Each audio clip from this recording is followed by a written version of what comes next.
My daughter started telling everyone I had dementia. I didn't argue. Some lies need to be given space to grow before they're cut down. I'm 72 years old, widowed for 8 of them, and I still make my coffee the same way I did the day my wife, Margaret, died. 2 spoons of the cheap instant stuff, tap water boiled in a dented kettle older than my daughter. I drink it standing by the kitchen window, leaning on the sill that's starting to peel from sun and age.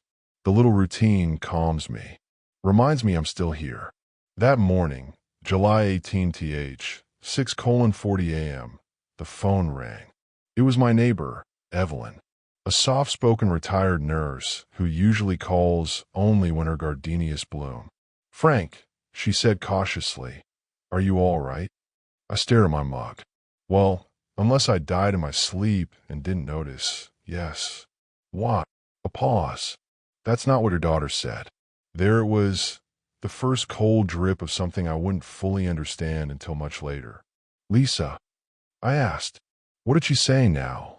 Another pause, longer this time. "That you've been confused, forgetting things, wandering." She told me she's worried. I let out a slow breath, watching the steam from my coffee fade against the sunlight. Confused, wandering. Those weren't her words. Those were rehearsed lines. Medical lines. "I see," I finally said. "Did she also tell you I built that shed in the backyard 2 months ago with my own hands?" "No," Evelyn said, embarrassed. "She didn't mention that." "Did she tell you I still do my own taxes?" "No." "Did she tell you I drive her to the airport every time she books a surprise business trip?" Silence. "I didn't think so." Evelyn apologized, but she'd done nothing wrong. She was just a messenger. I thanked her and hung up. The phone felt heavier than usual in my hand. Lisa had always been ambitious. A big city problem solver, as she called herself. She liked to dress like a CEO, even when she came over on Sundays. Hair pulled into a hard, perfect bun, nails sharp, perfume strong enough to scare the dust off my curtains. She talked about investments she didn't understand, restaurants she couldn't afford without using my credit card, and colleagues who envied her intellect. I used to nod along, proud she'd grown into a confident woman. Confidence is a funny thing. It can turn inward and become pride, or outward and become predation. I just didn't know which direction hers had taken yet. The next sign came 2 days later at Dr. Patel's office. I'd gone in for my yearly checkup, blood pressure, cholesterol, the usual reminder to walk more, drink less coffee. Dr. Patel walked in holding a clipboard, his eyebrows knitted together. "Frank," he said slowly, "your daughter called." I swallowed irritation. "About what?" "She said she's concerned about memory changes. She asked if we should begin screening for cognitive decline." His words hung in the sterile room like dust motes. "Decline," I repeated. "I drove myself here." "I know," he said. He gave me that look, half clinical, half sympathetic. "Families worry." I took a deep breath. "Doc, do you personally think I show any signs of dementia?" "No," he admitted. "You're sharp, as always." "Then why are we talking about this?" He hesitated. "Doctors do that when they're deciding whether to risk telling you the truth." "Frank, sometimes relatives notice things before the patient does." I laughed, quiet bitter. "Sometimes relatives invent things before anyone notices." Dr. Patel didn't like hearing that, but he didn't argue either. When I got home, Lisa was already there, sitting at my kitchen table, typing furiously on her laptop. She wore those oversized glasses she didn't need, tapping her pen against her teeth like she was working on the cure for cancer instead of selling payroll software. "There you are," she said, without looking up. "You were gone longer than usual. I had my checkup. Did you remember all your meds?" "I don't take any meds." She waved a dismissive hand. "Right. That's part of the problem." "What problem?" She finally looked at me, eyes cold, assessing like she was examining something defective. "Dad, you've been slipping." "I haven't slipped anywhere." She shrugged. "You forgot to pay your utility bill." "No, I didn't," I said calmly. "You moved it to the bottom of the mail pile. I found it behind a coupon flyer." She smiled then, a small, tight smile that did not reach her eyes. See? That's exactly what I'm talking about. Paranoia. Paranoia. Another medical word she must have picked up from Google. I opened the fridge. She'd rearranged it again. Moved the cheese to the top shelf, the eggs to the side door, the leftovers thrown out entirely. You reorganized my kitchen, but think I'm the one slipping, I said. It's for your safety, she replied. You left the stove on again. I turned to her. No, I didn't. Yes, you did, she said lightly, tapping something in her laptop. Anyway, I'm here to help. You should let me take over some things. Some things. You know, bills, accounts, decisions. A stone dropped in my stomach. She'd said the quiet part out loud. That night, I sat in my living room, eating cold chicken and watching an old detective movie on my small TV. The one with the volume knob that crackles if you turn it too fast. The room smelled faintly of lemon polish. Margaret used to love cleaning on Thursdays. Now I do out of habit, even though no one visits. I stared at the blank space on the wall where a picture used to hang. Me, Margaret, and Lisa at the beach, 1987. Lisa took it down last year, saying, "This frame is outdated, Dad." She never put it back. Maybe she was preparing a life where I didn't exist in the picture at all. As I chewed through the dry chicken breast, a thought finally settled in my mind. Slow, heavy, undeniable. She wasn't just spreading rumors. She was preparing a story where I was weak, confused, easy to manage. A story where she was the savior. A story where she ended up with everything I owned. I washed my plate, dried it, and opened the drawer where Margaret used to keep envelopes. Inside were bills, tax returns, and a small stack of papers Lisa had handed me last month for safekeeping. I sifted through them and found something circled at the top in bright pink ink. Power of attorney packet. Signature required. My heartbeat slowed. So that was the destination. The rumors were just the road.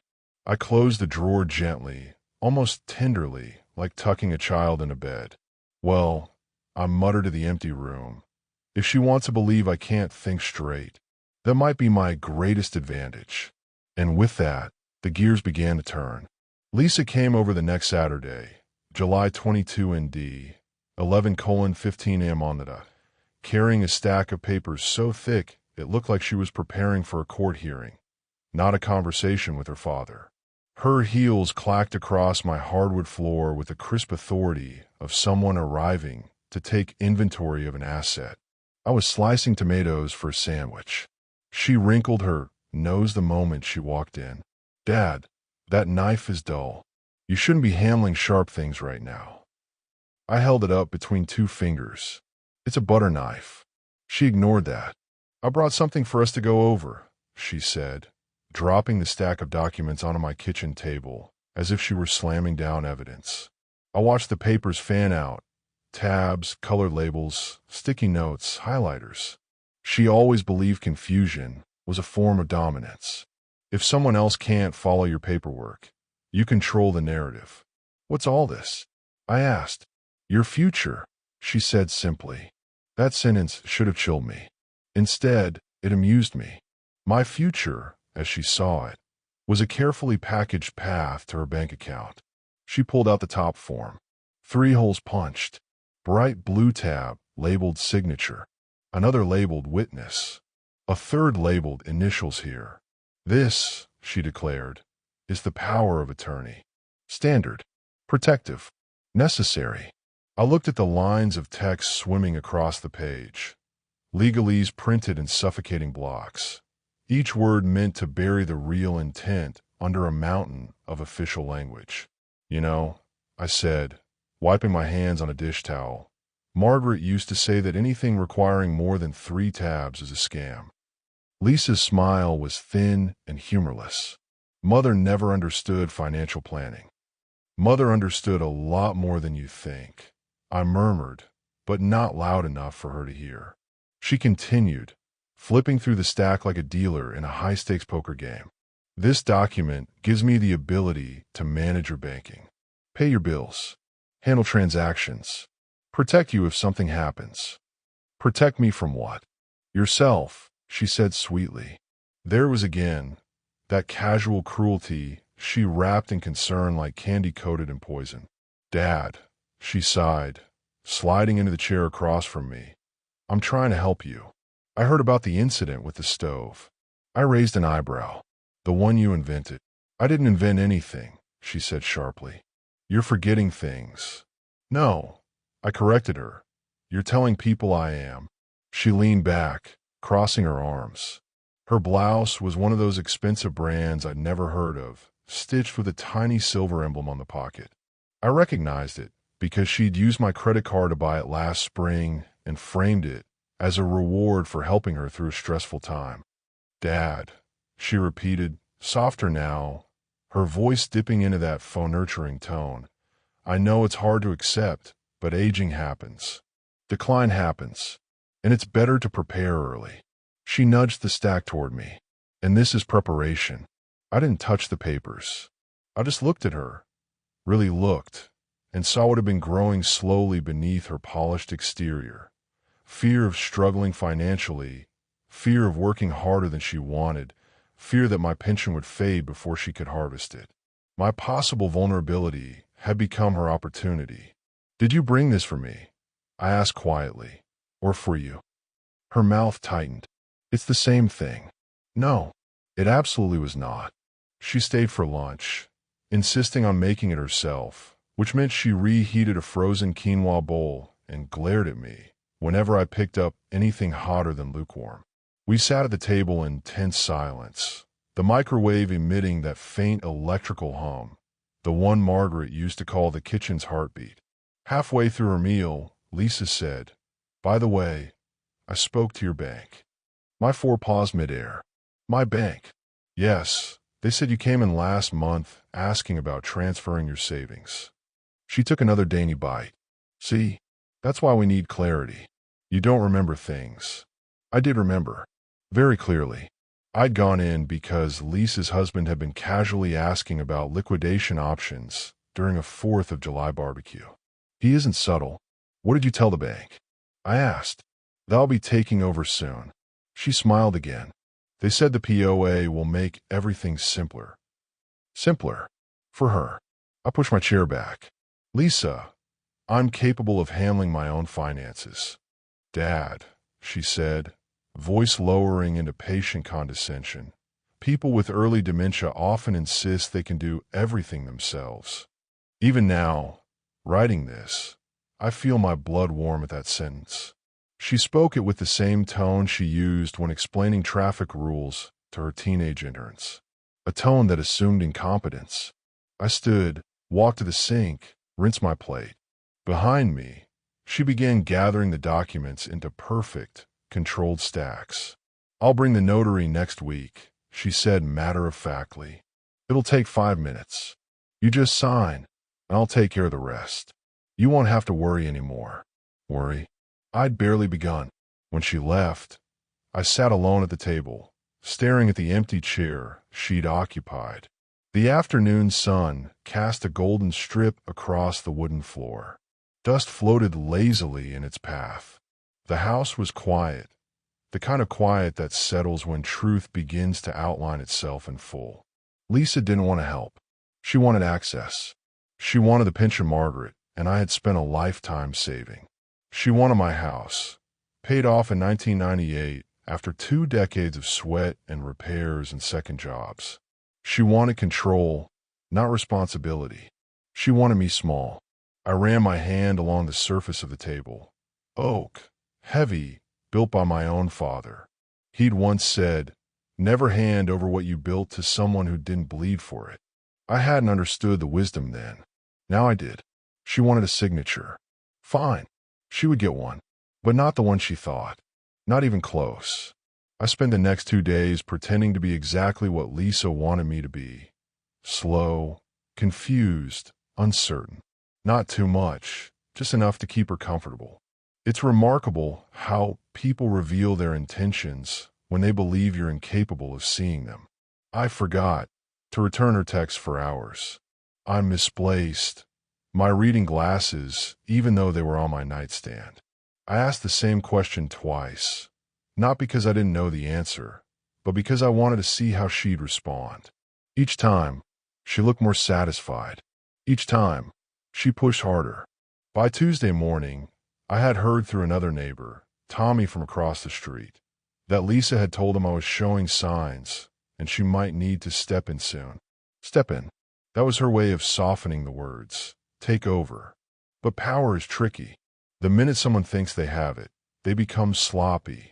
That sloppiness is what I needed. On Wednesday, I walked to Keller and Associates, the old brick building on Maple Street that houses my attorney's office. I've known Robert Keller for 26 years. He handled Margaret's estate. He handled the small business I sold decades ago. He handled my friend's messy divorce with more grace than the man deserved. When I walked in, the receptionist looked up with a warm smile. "Morning, Mr. Doyle. He's expecting you." Expecting me. That was good. That meant the voicemail I left Monday night, short, careful, deliberate, had done its job. I stepped into Robert's office. He closed the door behind me and gestured to the leather chair across from his desk.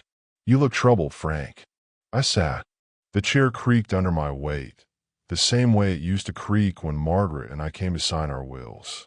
"I need a particular kind of document drawn up," I said. He folded his hands. "Power of attorney." I laughed softly. "No, my daughter is already preparing that one." His eyebrows rose. "Oh," I explained, slowly, methodically, the way a retired mechanic explains the rattle in a neighbor's engine. I told him about the rumors, the stove stories, the calls to my bank. I told him about the way she'd reorder my life one tiny, invasive step at a time. Robert listened without interrupting, a habit more lawyers should learn. When I finished, he leaned back and let out a low whistle. "She's setting up a narrative of incapacity," he said. "Common tactic. If she gets the POA, she'll control every financial decision you make. I know. She'll be able to sell your assets, move funds, even place you in a facility if she deems it necessary." I nodded. "I know that too." He looked at me over his glasses. "Do you want to fight it? We can issue a cease and desist. Put boundaries in place. Warn her." "No," I said softly. "Warnings don't work on Lisa. They make her more strategic." He studied me. "Then what are you asking for?" I leaned forward. "I want to give her exactly what she wants." His brow furrowed. "The POA?" "No," I corrected. "The impression of it." He didn't respond, waiting for me to go on. "Lisa thinks she's clever. She thinks she's manipulating me into signing something I don't understand. She doesn't want responsibility. She wants ownership. She wants control of my house, my accounts, my pension. And you intend to turn that around. A pivot, Robert. A redirection." I smiled. "She wants my signature? Good. She'll get one." He steepled his fingers. "You want me to prepare a document she won't read?" "Exactly." I pulled a file from my bag, a property listing I'd printed a month earlier when Lisa bragged about finally buying something without my help. Her condo, 2 bedrooms, modern kitchen, overpriced furniture, and a mortgage totaling $278,000.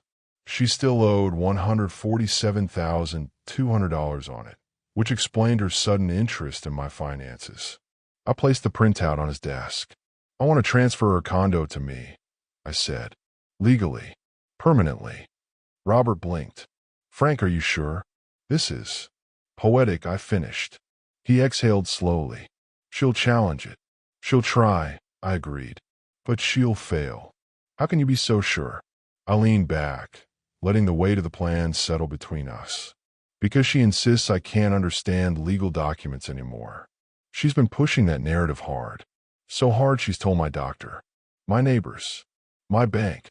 Robert's eyes sharpened with understanding. "So if she signs anything, she can't claim I tricked her," I said. "She's the one who has declared herself the competent adult in the room. And I tapped my chest, and the one with supposed cognitive issues. According to her." Robert nodded slowly. "That means the burden of proof shifts to her." "Exactly." I smiled. "She will sign voluntarily, confidently, eagerly." and in front of notary, if we need it. He studied me with a kind of respect that warmed my chest. All right, he said finally. I'll draw it up.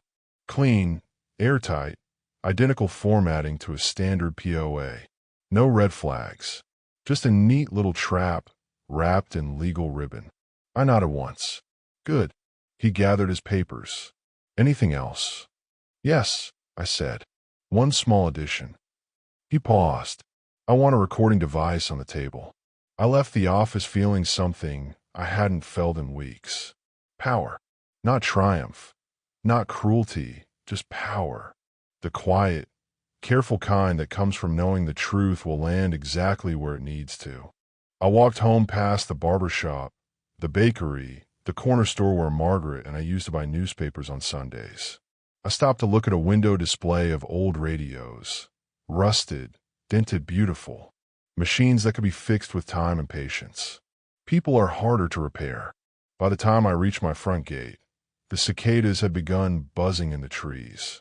Their rhythmic sound filled the warm afternoon air, steady and certain, just like the plan forming in my mind. Lisa wanted my signature.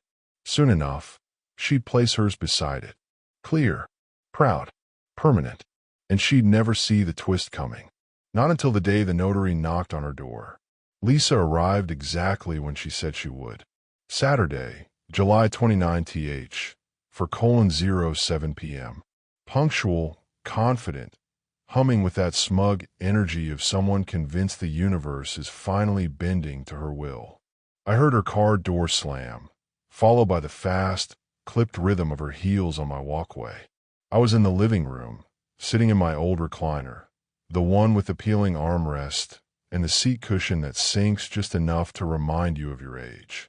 Margaret had sewn a small patch onto its back years ago, a tiny square of navy fabric.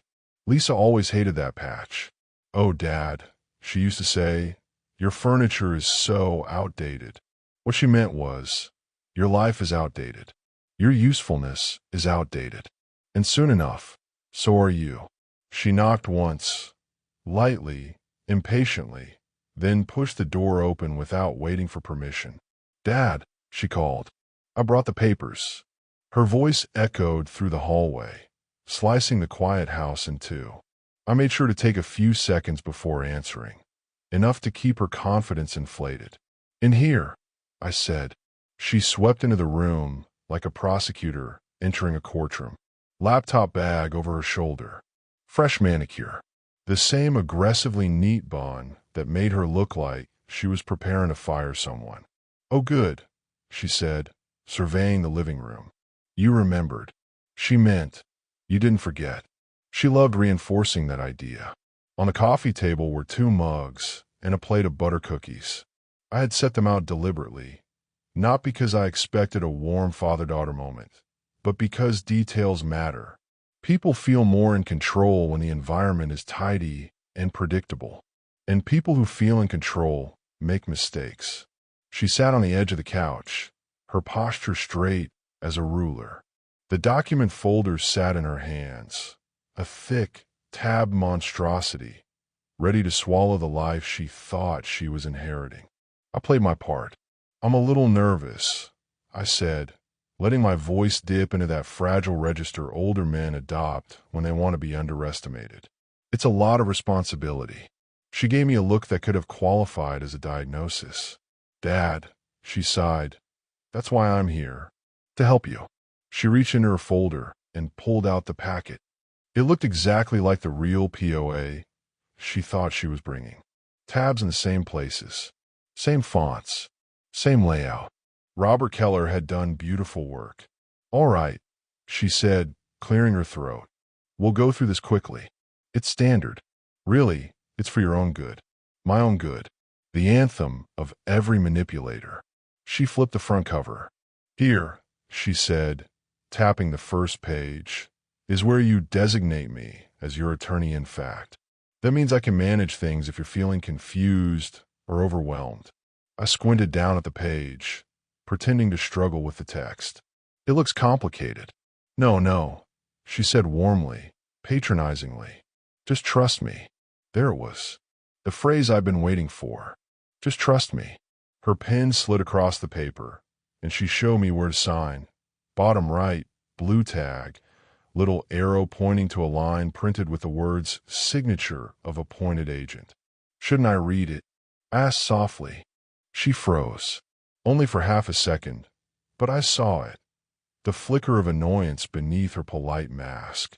Dad, you don't need to. I told you everything already. I forget things, I said, feigning embarrassment. Isn't that what you told everyone? Her jaw tightened. I told people you needed support. Which is true. I nodded as if chastised. Well, all right, I murmured. If you think it's best. Her shoulders relaxed. Her confidence returned in a visible wave. She handed me the pen. You're doing the right thing. I took it slowly, letting my fingers tremble just enough to make her lean toward me. I sign here. Yes, she said eagerly. Right there. On the line that, unbeknownst to her, read, Signature of Grantor, Property Transfer Agreement, Unit 3B, Orchard 1 Condominiums. I pressed the pen to the page and signed. Franklin A. Doyle. Steady. Clean. Legally valid. Her eyes gleamed. Good, she whispered. Good. Then she grabbed the pen from my hand. Now my part. As the authorized agent. She positioned the pen over her own signature line. The line labeled, Acceptance by recipient, transferee. The room seemed to hold its breath. She signed without reading a single word. Not one. The pen stroke was quick, precise, and full of triumph. There, she said, leaning back with a satisfied exhale. It's finally done. You're protected now. And so am. She cut herself off a split second too late. And so am I. Exactly. She gathered the papers, tucking them neatly into her folder, unaware that she was holding the evidence of her own downfall. Oh, she added casually, I scheduled a financial review next week. Once the POA is official, I'll take over paying your bills. And maybe we can talk about reorganizing your assets. Consolidation. Efficiency. That kind of thing. Efficiency. She meant liquidation.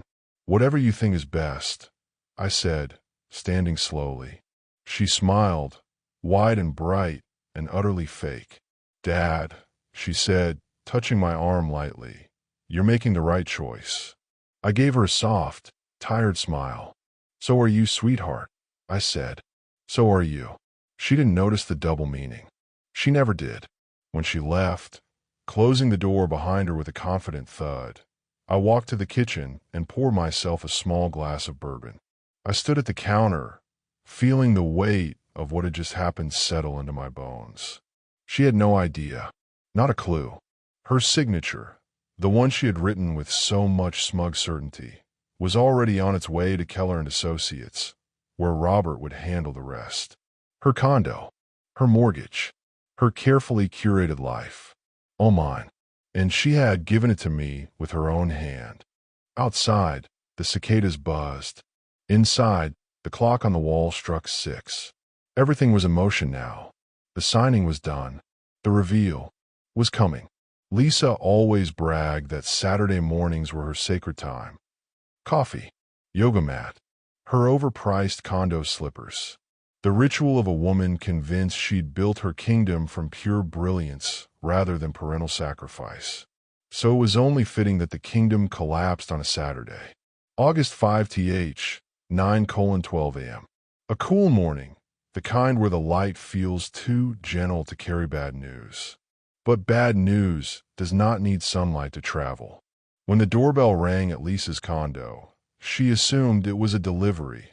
Another package of expensive skin serums she'd charged to her emergency credit, also known as my credit card. She opened the door half asleep, wearing a silk robe and irritation. Instead of a package, she found Mr. Robert Keller, polished shoes glinting in the hallway light, leather briefcase in hand, and a clipboard pressed against his side. Behind him stood a licensed notary, small, polite, bureaucratically calm. For one perfect moment, one I wish I could have seen, Lisa simply froze, confusion flickering across her face like a short circuit. She slowly tucked a strand of hair behind her ear. "Can I help you?" "Yes," Robert said pleasantly. "I'm here to deliver your documents." "Documents?" She blinked. "You must have the wrong." "No," he said, stepping forward. "These are addressed to you, Ms. Doyle." He handed her a sealed envelope with embossed corner markings. "Official. Heavy. Real." Lisa frowned. "What is this about?" Robert kept his tone friendly, almost cheerful. "Congratulations," he said. "As of 8:47 a.m., the full transfer of ownership for this unit, Unit 3B, Orchard 1 condominiums, has been finalized." Lisa's mouth fell open. "What?" The notary added gently. "The deed was recorded with the county this morning." "What deed?" Her voice rose, thin with panic. "What are you talking about?" Robert opened his briefcase. He pulled out a copy of the document she signed, a copy with her neat, proud signature glowing like a spotlight on her own stupidity. "This deed," he said, placing it in her trembling hands. She scanned the page, her eyes widening with each line. Her breath hitched on the heading. "Property Transfer Agreement. Grantor, Lisa Doyle. Transferee, Franklin A. Doyle." "No," she whispered. "No, no, no, this is wrong. This isn't the document I signed." "It is exactly the document you signed," Robert replied calmly. "Right here, your signature. And here," he flipped the page, "your initials. And here, and here." "I thought it was a power of attorney." Robert raised an eyebrow. "A power of attorney? For your father?" "Yes," she snapped, tears building. "He's losing his memory. He's not well. He needs me to manage things. That's what I was signing." Robert's expression remained perfectly neutral. "I see. So you believe your father did not have the mental capacity to understand legal documents?" "Yes," Lisa said desperately. "Exactly. Yet you signed a legally binding document without reading a single sentence of it." Her mouth opened, closed, open again. He tricked me," she sputtered. Robert paused. The notary stood beside him, silent and precise, like a statue waiting for its cue. "Ms. Doyle," Robert said, "your father did not deceive you." The entire interaction was recorded. Lisa's face drained of color. "Recorded?" "Yes." He pulled out a small USB drive. "With your full knowledge, you approved the presence of a recording device. Your father asked if everything was clear. You reassured him. You instructed him to sign. You stated that you would handle financial matters. And then you signed your own portion willingly." "I didn't know." Robert held up a hand. "You made repeated statements asserting your father was confused, vulnerable, and dependent on your judgment. You emphasized your role as the competent decision-maker." Lisa's voice shook. "He is confused. He is. He forgets things all the time. He remembers enough to retain full mental capacity, according to his physician." Robert's tone sharpened for the first time. "And he remembers enough to protect himself from financial exploitation." The notary stepped forward. "Ms. Doyle, you have 12 days to vacate the property, as it no longer belongs to you." Lisa stumbled back as if physically struck. "Vacate," she whispered. "Vacate my condo." "My condo." Robert's voice softened, not out of pity, but out of professionalism. "It isn't your condo anymore." Her breath hitched, jagged. "You can't do this," she whispered. "My mortgage is tied to this. My credit, my job, everything depends on this address." "I understand," Robert said. "But this is a legal transfer executed by your own signature." "I was helping him," she cried. "I was trying to protect him from himself." "Or," Robert said quietly, "you were preparing to access his accounts, his property, his pension." Lisa's lip trembled. Tears sprang to her eyes, not from grief, but from the sudden, choking realization. She had finally outsmarted herself. She gripped the doorframe. "He's old," she gasped. He's confused. He's not capable of making decisions like this." "I assure you," Robert said, Your father is perfectly lucid. He manipulated me. On the contrary, Robert corrected, you underestimated him. And you overestimated yourself. The notary stepped forward again. Ms. Doyle, do you acknowledge receipt of the recorded deed? Her voice was a strangled whisper. Yes. Thank you. The notary signed her form and stepped back. Lisa stood in the doorway in her silk robe, mascara streaking down her cheeks, hair unraveling from its perfect bun, clutching the document like it was a death certificate. A lawyer, she whispered. He hired a lawyer. Against me. Robert met her eyes and spoke the final truth she needed to hear. He hired a lawyer to protect himself from you. And with that, they turned to leave. Lisa sagged against the doorframe, her breathing shallow, broken, almost childlike. No, she murmured. No, no, no, no. Her kingdom had fallen. Her safety net had snapped. Her grand plan had detonated in her hands. I wasn't there yet, but I was on my way. By the time I reached Lisa's condo building, the sun was higher, sharp, hot, indifferent. The kind of light that exposes everything. I drove slowly, deliberately. I wasn't in a hurry. The truth had already arrived 15 minutes ahead of me in the form of a lawyer and a notary. All I needed to do was collect the ashes. When I stepped out of my car, I could already see her silhouette through the glass lobby doors, pacing, frantic, barefoot now, robe half open, clutching papers in a fist tight enough to wrinkle them. She looked like someone whose reality had slipped through her fingers before she realized she'd been gripping smoke all along. I pushed the door open. She spun toward me, so fast her hair whipped across her cheek. Dad, she cried, rushing forward. Not out of love, never out of love, but out of desperation. Her fingers clawed at my sleeves. How could you do this? She demanded. Her voice shattered the quiet lobby. How could you trick me? How could you take my home? I studied her face, red, streaked, wild. For the first time in years, she looked like a child again. Not innocent, just unmasked. I didn't trick you, I said calmly. You did, she screamed. You set me up. You made me sign something I didn't understand. Yes, I said, you did sign something you didn't understand. She blinked through tears, confused. But that wasn't my fault, I continued. You insisted I was incapable of understanding documents. You insisted you were the responsible one, the competent one, the one who knew what was best. Her breath hitched. She tried to speak, failed, tried again. I was trying to help you.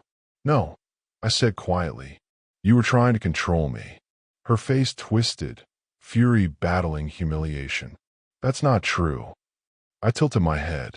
You told Evelyn I was wandering. You told Dr. Patel I couldn't remember things.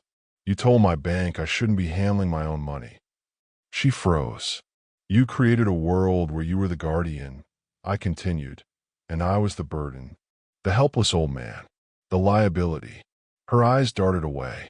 So, when you pushed papers in front of me, I said, you expected me to hand over my life with a shaky signature and a grateful smile. I didn't. You did. She flinched at the sharpness in my voice. I stepped closer. You wanted my house, my savings, my pension. You were preparing to move me aside the moment the ink dried on your so-called power of attorney, and you thought calling me confused would make it easier. She pressed her back to the wall, as if my words were physically pushing her there. You don't understand my situation, she whispered. My job is unstable. My mortgage, Dad. I'm drowning in debt. I'm drowning. And you meant to drag me down with you. She shook her head violently. I wasn't trying to hurt you. I raised a single eyebrow. Lisa, you tried to erase me. That broke something in her.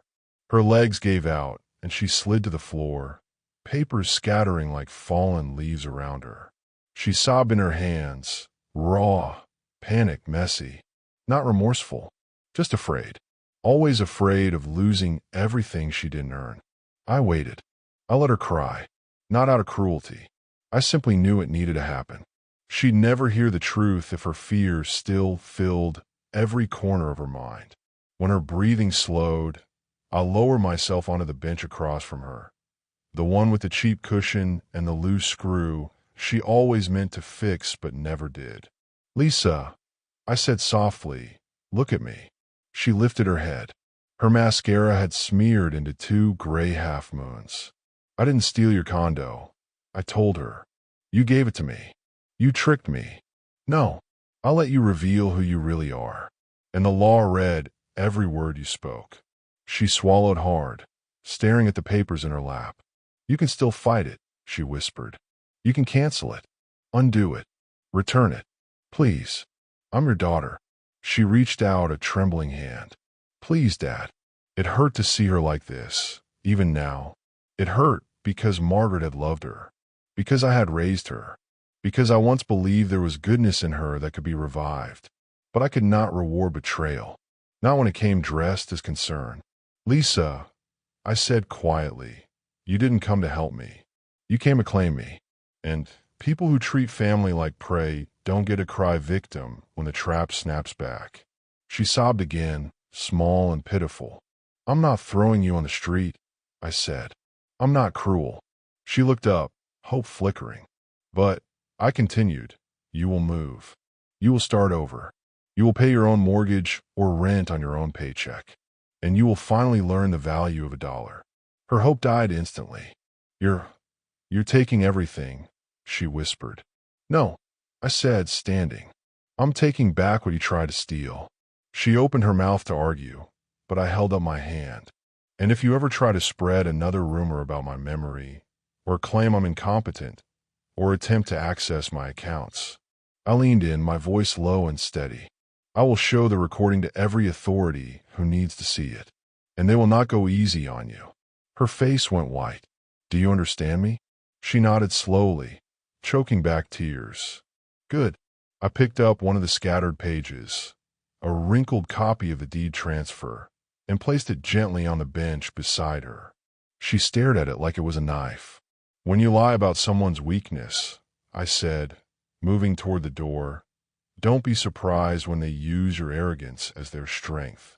I paused with my hand on the handle. "You should have remembered something your mother used to say," I added softly. "Frank may be old, but he's not stupid." The door clicked shut behind me. Outside, the heat had settled over the parking lot, warm and heavy. I breathed deep. I felt light, strangely free.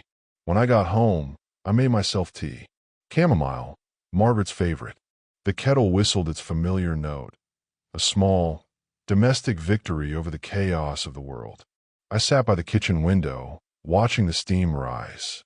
The house was quiet, but for the first time in months, the quiet felt peaceful. Not empty, not vulnerable, just mine. As I took the first slow sip, I said the final words of this story out loud, to no one at all. If she wanted control of my life, she should have started by getting control of her own. And that was that. The daughter who claimed I had dementia signed away her own home to the man she thought couldn't read a contract. Poetic, perfect, and deserved. The next 12 days passed like the slow exhale after a storm. Lisa moved out quietly. No screaming, no threats, no last-minute bargaining. Just the dull, inevitable scrape of cardboard boxes and the slam of her car, trunk echoing across the condo parking lot. She didn't call. She didn't text. She didn't show up at my house with tears or apologies. And I didn't chase her. Some distances heal more than closeness ever could. Meanwhile, life returned to its simplest shape. I woke early, boiled water in my old kettle, replaced the batteries in the smoke detector Lisa insisted I'd forgotten about, trimmed the hedges Margaret once loved, paid my bills online while the afternoon sun crept across the kitchen tiles. Nobody hovered over my shoulder. Nobody touched my accounts. Nobody rearranged my shelves for safety. The air in the house felt different, lighter, a freedom I hadn't realized I'd lost until it came back. One evening, about 2 weeks after everything unfolded, I went for a walk to the park, just a slow loop around the pond, nodding at people I'd known for years, some who'd heard Lisa's rumors, some who hadn't. Evelyn from next door joined me briefly. "You look better," she said softly. "I feel better." She gave my arm a gentle squeeze. "I'm glad, Frank." When I returned home, dusk had settled over the yard. The porch light flickered, another thing on a list to fix, but tonight I didn't mind. I stood there for a moment, breathing the cool air, feeling the strange, comforting weight of being responsible only for myself. Inside, the house was exactly as I left it. Quiet, warm, safe. I brewed a final cup of tea for the night, the kettle's whistle rising softly through the kitchen. Margaret would have told me to buy a new one by now. It sputters, and the handle is loose, but I've grown fond of its stubborn resilience. I sat at the table, fingers wrapped around the warm mug, and let the silence settle. Not loneliness, not loss, just peace. A peace earned, a peace protected, a peace reclaimed from the hands of someone who thought my age made me easy prey. I thought of Lisa then, of her anger, her tears, her disbelief that the old man she dismissed could outmaneuver her so completely. I didn't rejoice in her downfall, but I didn't pity her either. Actions have consequences, even for your own children, especially for them. I took one last sip of tea, stood up, and turned off the kitchen light. As I headed down the hallway toward my bedroom, I said the final truth aloud, calm, steady, sharp as a closing door. She wanted the power of attorney. I just gave her the power of reality.